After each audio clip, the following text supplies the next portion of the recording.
Places included Avantipura, Srinagar, Jammu, Pathankot, Amritsar, Kapurthala, Nal, Jalandhar, Ludhiana, Adampur, Bhatinda, Chandigarh, Falodi, Uttarlai and Bhuj. These were neutralized by the integrated counter unmanned aerial system and other air defense systems. The debris of these attacks is now being recovered from a number of locations that prove the Pakistani attacks. आज सुबह भारतीय सशस्त्र बलों ने पाकिस्तान के कई स्थानों पर वायु रक्षा रडार और प्रणालियों को निशाना बनाया। भारत की प्रतिक्रिया समान क्षेत्र में समान तीव्रता के साथ की गई। यह विश्वसनीय रूप से ज्ञात हुआ कि लाहौर में स्थित एक वायु रक्षा प्रणाली को निष्क्रिय कर दिया गया। Today morning, Indian Armed Forces targeted air defense radars and systems at a number of locations in Pakistan. Indian response has been in the same domain with the same intensity as Pakistan. It has been reliably learned that an air defense system at Lahore has been neutralized. Pakistan ने नियंत्रण रेखा पर आकरण गोलीबारी की तीव्रता बढ़ा दी है, जिसमें कुपवाड़ा, बारामूला, उरी, पुंछ, मेंढर और राजौरी क्षेत्रों में मोर्टार और भारी तोपखाने का इस्तेमाल किया जा रहा है। Pakistan has increased the intensity of its unprovoked firing across the line of control using mortar and heavy caliber artillery in areas in Kupwara, Baramulla, Uri, Poonch, Mendhar and Rajouri sectors in Jammu and Kashmir. 16 innocent lives have been lost, including 3 women and 5 children due to the Pakistani firing. Here too, India was compelled to respond to bring mortar and artillery fire from Pakistan to a halt. Indian Armed Forces reiterate their commitment to non-escalation, provided it is respected by the Pakistan military. Jai Hind.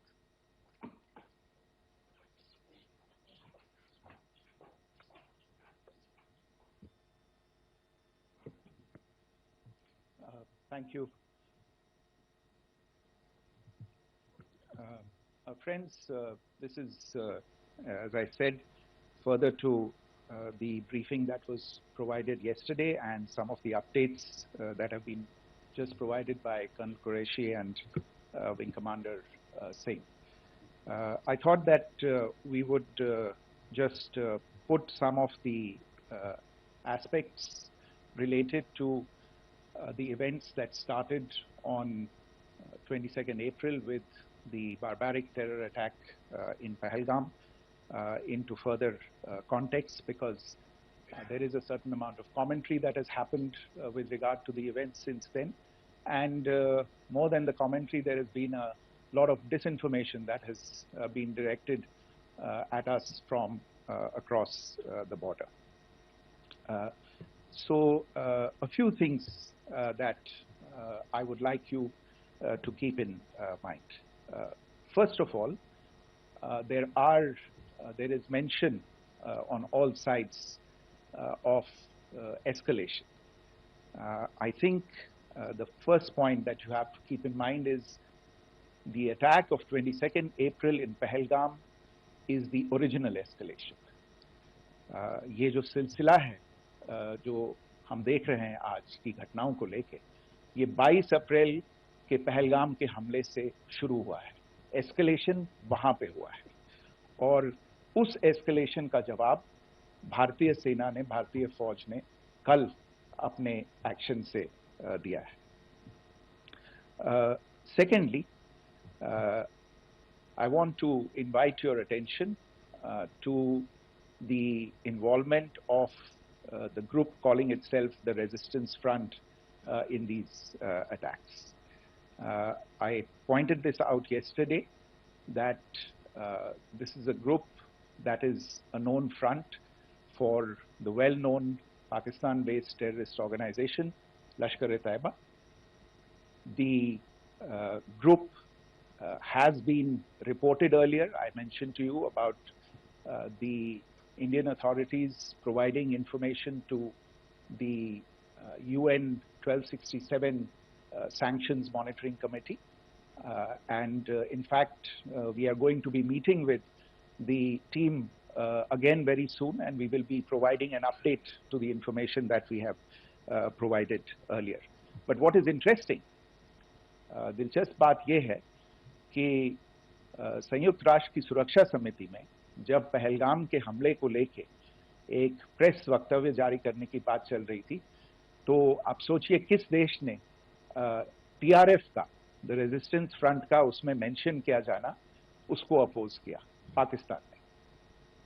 This was after the fact that the TRF claimed responsibility for this attack not once but twice, within a few hours after the incident on the 22nd of April, and then again on the morning of 23rd April.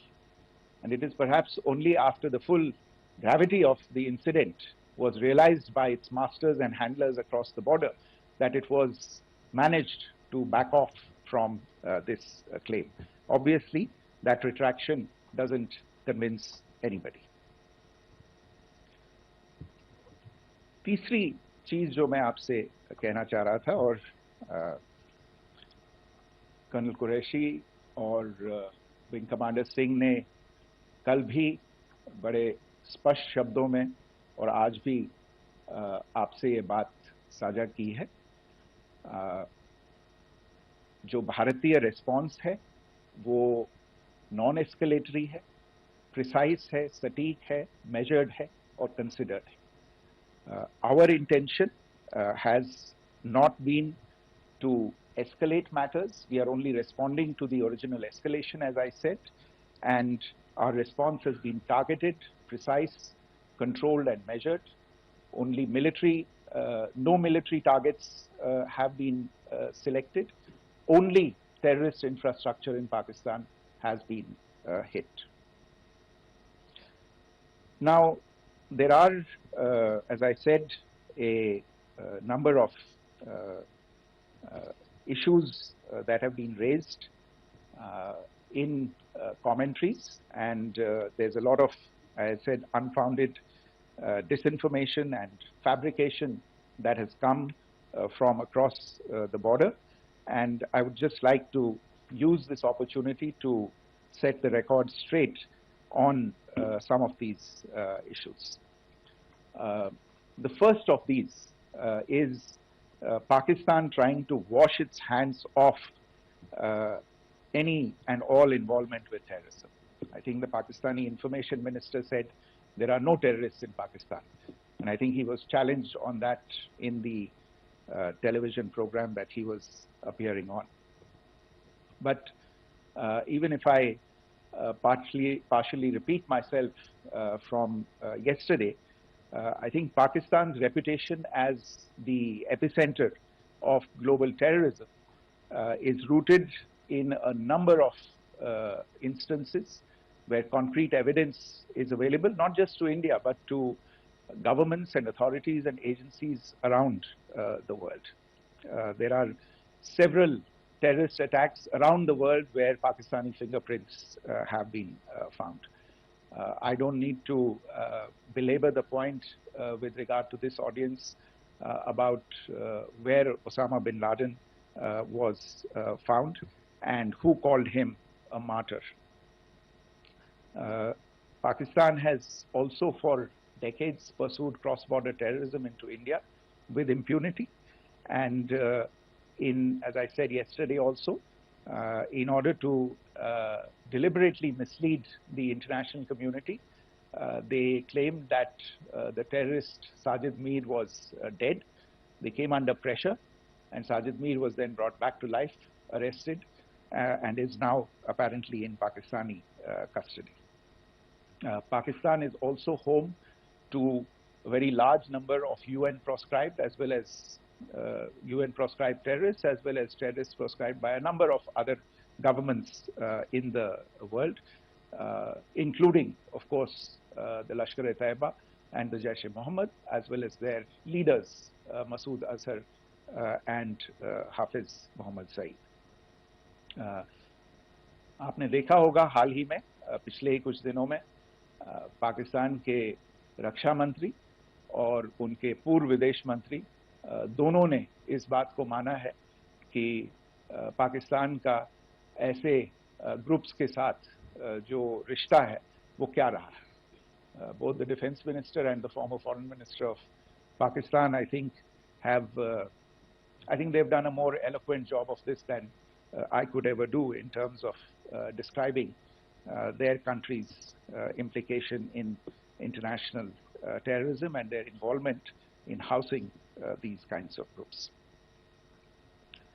दूसरा जो विषय है वो है पाकिस्तान का जो एक दावा है कि एक इंटरनेशनल impartial investigation होना चाहिए, एक joint investigative committee होनी चाहिए. These calls for jointly investigating this heinous and barbaric attack in Pahalgam.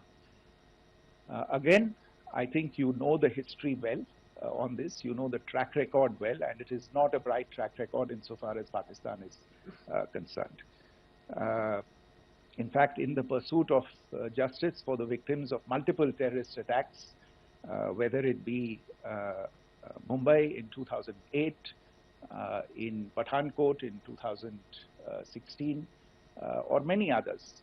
But in particular for these two attacks, India had offered to cooperate. India provided forensic evidence and urged Pakistan to bring the perpetrators of these attacks to justice.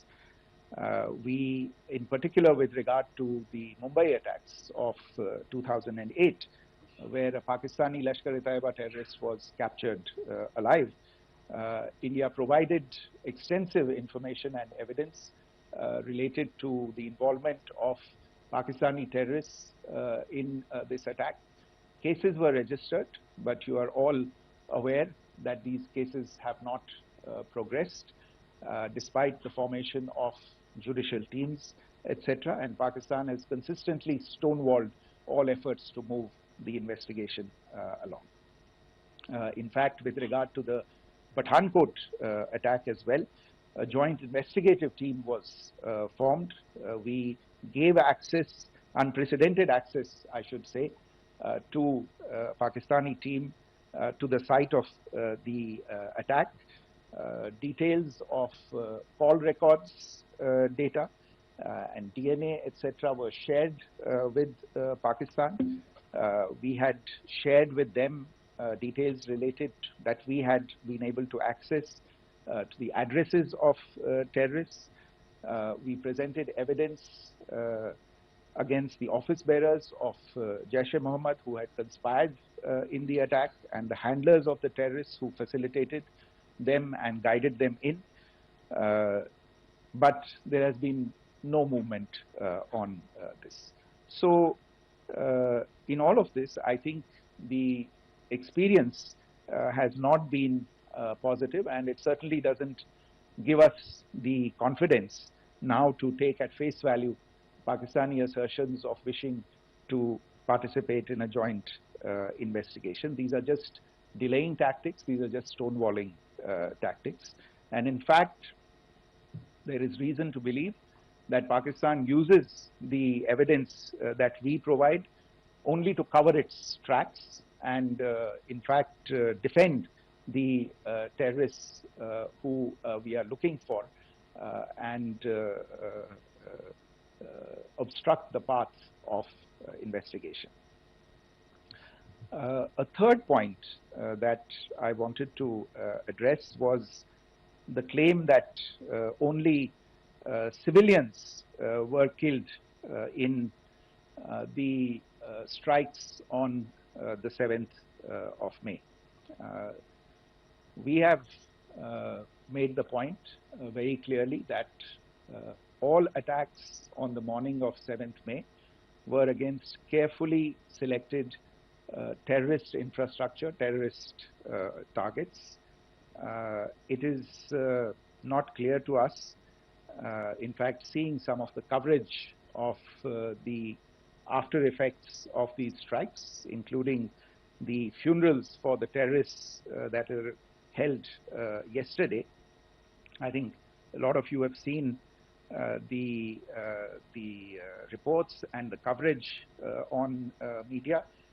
If only civilians, if any civilians were killed in these attacks, I wonder what message this picture actually sends to all of you.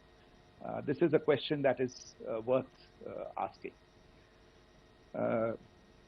It's also odd that the funerals of civilians are carried out with the coffins being draped in Pakistani flags and state honors being accorded.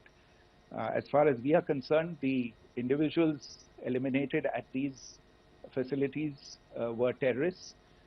Giving terrorist state funerals may be a practice in Pakistan. Doesn't seem to make much sense to us. Pakistan has also claimed that India deliberately attacked religious sites. This is completely false again. I have made it clear that the targets were terrorist infrastructure, terrorist facilities, and locations connected clearly with incidents of cross-border terrorism into India. And it is in fact Pakistan that is misusing religious sites as a cover to in fact radicalize, direct and indoctrinate and train terrorists. In fact, contrary to what Pakistan is claiming, yesterday Pakistan launched a targeted attack on the Sikh community in the state of Jammu and Kashmir, hitting Gurdwara in Poonch and the homes of Sikh community members which came under attack. And we know that at least 3 individuals were killed in that particular attack. Pakistan is also making attempts to, in fact, just to add to this point, the retaliatory action that Pakistan has taken, in fact, is impacting civilians. I showed you the picture of the Gurdwara and the Sikh community members who were killed in this.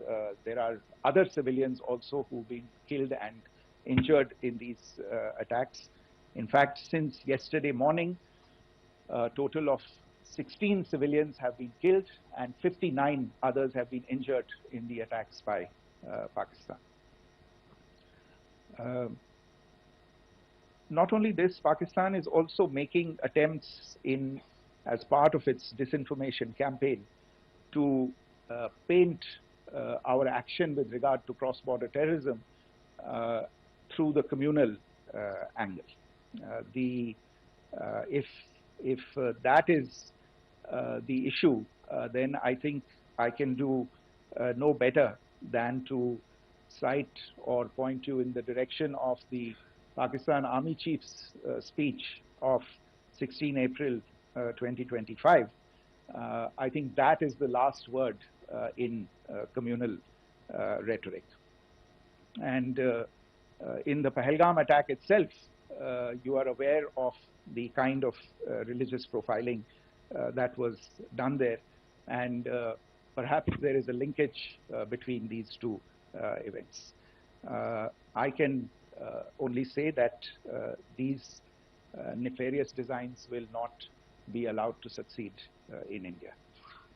And it is to be noted that people from all faiths, all religions, all regions in India have unequivocally, not just in India but around the world, have condemned these attacks. The Pakistani claims of now responding to India's strikes of the 7th of May. As I said right at the outset, it is India which is responding. The original escalation was by Pakistan on the 22nd of April. We are the ones who are responding to that escalation with the action that was taken yesterday morning. And again, I would like to emphasize that the action was restrained. It was directed towards non-civilian, non-military targets and confined to terrorist camps. And again, as we have been saying since yesterday, any further action by Pakistan, some of which we are seeing today, is nothing but escalation by Pakistan now once again, and will be responded to and is being responded to appropriately. One point that I wanted to also address was the allegations to the targeting of a dam, the Neelam Jhelum project in Pakistan-occupied Kashmir. I want to say that this is an absolute and complete fabrication and a blatant lie. India has targeted only and only terrorist infrastructure, and the details of that terrorist infrastructure, together with the locations, were shared with you yesterday by Colonel Qureshi and Wing Commander Singh. I should note that if this kind of a claim is a pretext for targeting Indian infrastructure of a similar nature, Pakistan will be entirely responsible for the consequences that will undoubtedly follow. Finally, I want to address the some issues that have been raised related to the Indus Waters Treaty and the disinformation that has been raised in regard to that as well. The fact is that there have been fundamental changes in the circumstances in which the Indus Waters Treaty was concluded, and they call for a reassessment of the obligations under the treaty.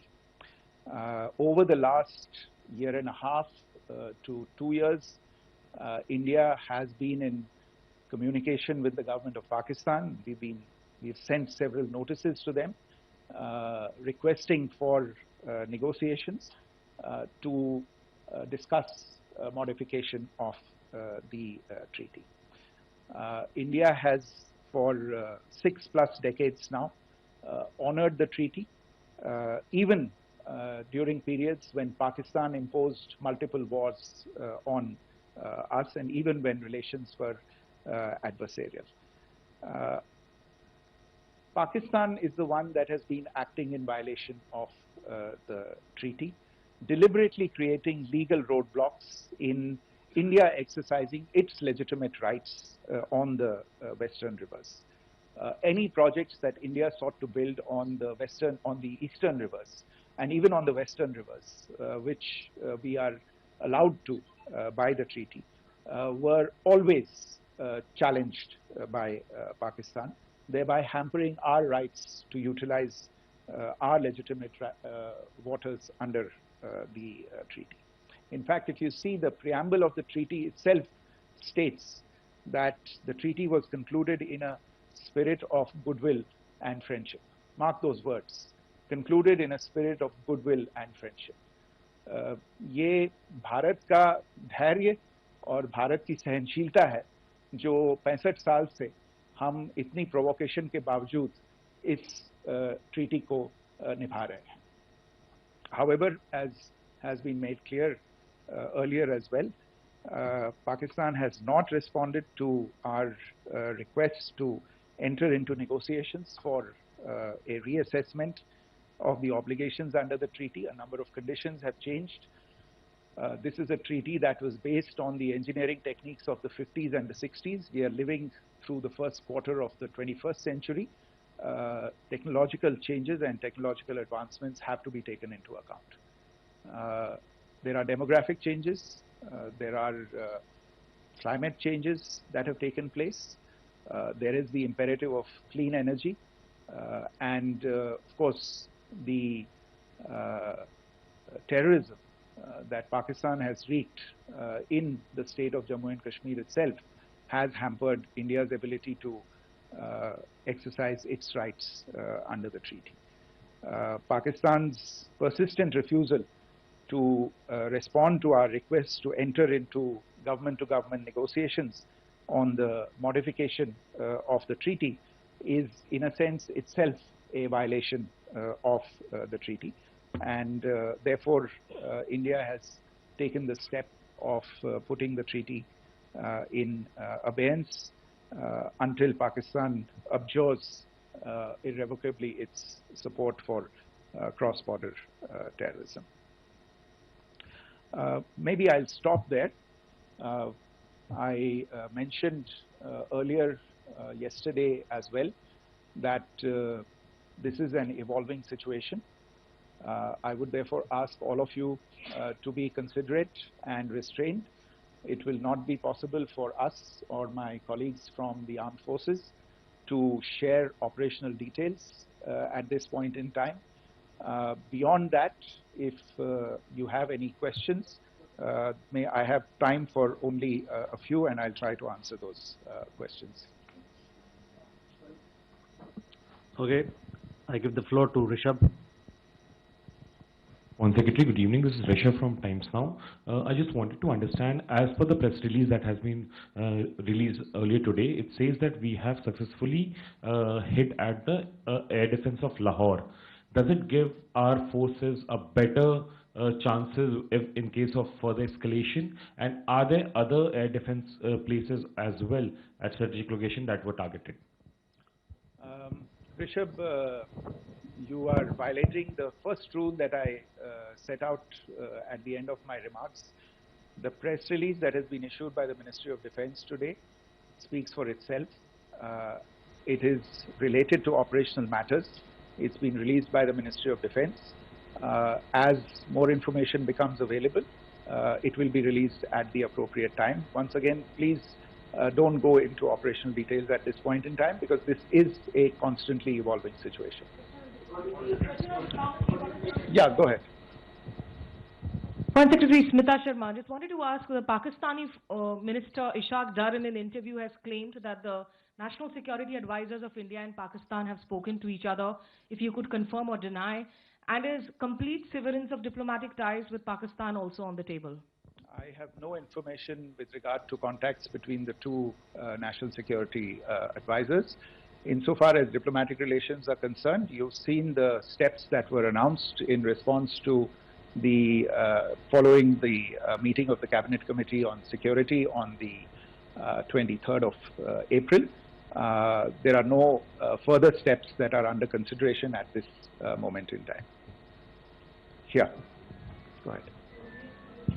Foreign secretary, मेरा नाम मनीष है, मैं TV9 Bharatvarsh से हूं, और आपने खुद ही बताया कि कितना मिस इन्फॉर्मेशन क्रॉस बॉर्डर से आ रहा है, बल्कि ऐसा लग रहा है जैसे पाकिस्तान के प्राइम मिनिस्टर और डिफेंस मिनिस्टर तक भी प्रोपेगेंडा करने में मिस इन्फॉर्मेशन में आ गए हैं। वो कई बार तो ये तक दावा करते हैं कि हम 3 राफेल हमने गिरा दिया, इतने हमने मिग गिरा दिए, और जब उनसे पूछा जाता है तो वो कहते हैं कि सोशल मीडिया में हमने ये सब चीज़ें देखी थी। तो अगर आधिकारिक तौर पर अगर आप कुछ कह सकें इस पर, ताकि उन्हें भी समझ में आए कि इस तरह के प्रोपेगेंडा नहीं चलने वाला है। देखिए, जब सही समय होगा तो आधिकारिक तौर पे इसके बारे में सूचना दी जाएगी, लेकिन जो आपका प्रश्न है कि प्रधानमंत्री और उप प्रधानमंत्री और विदेश मंत्री, उनके रक्षा मंत्री इस तरह की बातें कर रहे हैं, तो इसमें अचरज की कोई बात नहीं है। आखिरकार ये एक देश है जिसने अपना इसका जन्म लेते ही झूठ शुरू हो गया था। 1947 में जब पाकिस्तानी फौज ने जम्मू कश्मीर पे दावा बोला, तो उन्होंने किसी ऐसे वैसे व्यक्ति से नहीं, संयुक्त राष्ट्र से झूठ बोला कि हमारा कोई लेना देना नहीं है इससे, ये लोग जो गए हैं वो तो कबायली हैं।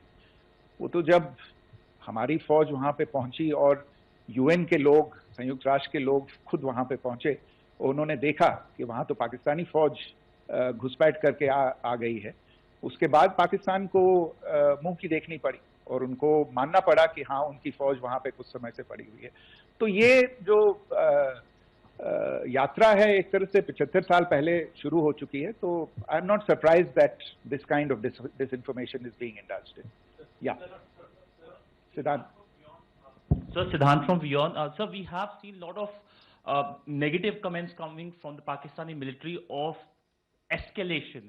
If tomorrow there is an escalation, there are strikes, we know one attempt has been thwarted, what will be the Indian response to those attempts of creating more escalation? Because it is looking like it's going towards more escalation. And my second question is, are any other world powers, essentially the P5 countries, the West Asian countries, reaching out to de-escalate the current situation? Look, on escalation, we've already made our stance clear. I mean, there are two basic points. First of all, it is Pakistan that escalated on the 22nd of April. We are only responding to that escalation. And then what we have said yesterday and what my colleagues have said today, that now if there is an attempt at further escalation by Pakistan, it will be responded to in an appropriate domain. And therefore, the choice is entirely that of Pakistan to make. As to your second question, I don't think I can do better than to point you in the direction of the statements that are being made from practically every chancellery in the world and the sentiment that they are carrying. That sentiment essentially and for the major portion is support for the government of India in the context of the condemnation of the terrorist attack in Pahalgam on the 22nd of April. There is wide recognition of the government of India's right to respond to these attacks in self-defense, and of course a desire to ensure that there is not further escalation. I think these statements speak for themselves. Yeah. Sir, this is Mausami from India Today. Now, in the all-party meeting, we have learned that the defense minister has said that, you know, in the operations in Sindoor, almost 100 terrorists were killed. Would we have any details about what is the number like, and also about if there were any big faces, masterminds, terrorist masterminds who were in fact killed? There is also a report that Masood Azhar's family's 10 members have been killed, and Rauf Asghar, who was actually the mastermind of Pulwama, he's also been badly, severely injured. I don't have information at this point in time to share with you on these issues. But as I said, I think, you know, there is so much information out there on television, in the news media, in social media, that it sometimes looks like a long time has passed since this. Please understand that slightly over 36 hours only have passed since this operation was undertaken. Let us have some patience. Information will come out and will be shared in due time. Shruti. Thank you, Foreign Secretary. Shruti Ranjan from Bloomberg. Sir, could you give us any understanding whether India has moved the IMF or the World Bank to kind of, you know, sensitize them about the the bailout that Pakistan has, and, you know, the kind of stuff that the Pakistan government is doing? Look, we have an executive director at the IMF. Tomorrow there is a meeting of the board of the IMF, and I'm sure that our executive director will put forward India's position.